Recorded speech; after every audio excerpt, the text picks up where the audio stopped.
members of the gang at all. The group was sent to El Salvador, all as a judge ordered those flights to be stopped. NBC News senior Homeland Security correspondent Julia Ainsley joins us now. So, Julia, what is at stake in court today?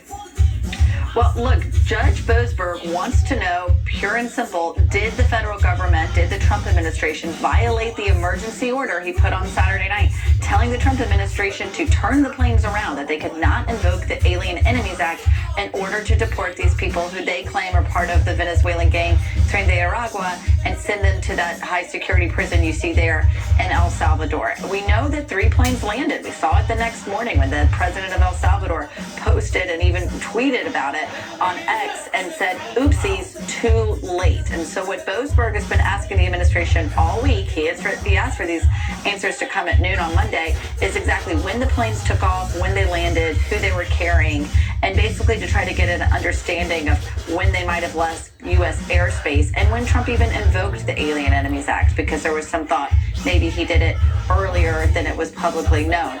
Although the administration did say that when the planes took off, they did not explain when they landed, which of course leaves in question, were they in airspace? Could they have turned around?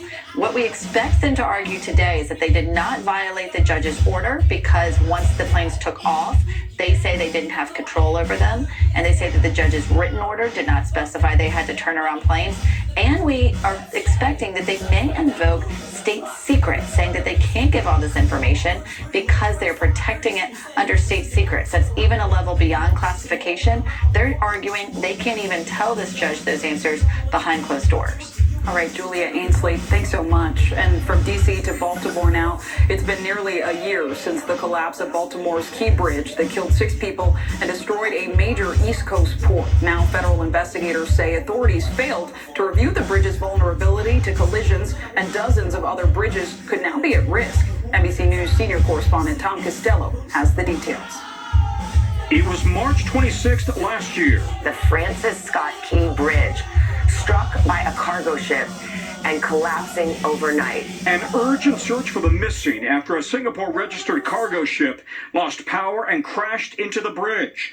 Now the NTSB says the Maryland Transportation Department failed for decades to assess the bridge's vulnerability to such an event, despite helping to write the national guidelines that called for the reviews. Had they done that, the collapse could have been prevented. The NTSB says a post-crash analysis shows the Key Bridge risk was 30 times higher than the threshold.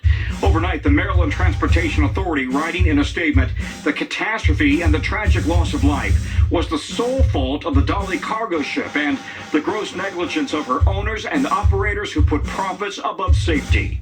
Now, the NTSB says 68 bridges in 19 states need urgent assessments of the risk of collision and collapse. From the Golden Gate and Coronado bridges in California, to the Sunshine Skyway Bridge in Florida, to New York City's major bridges.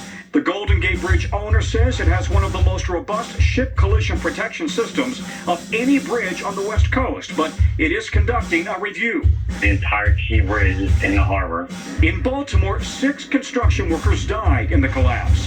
Fire Chief James Wallace was in command that day. We go into these incidents, we want to save lives. They're very, very committed to it.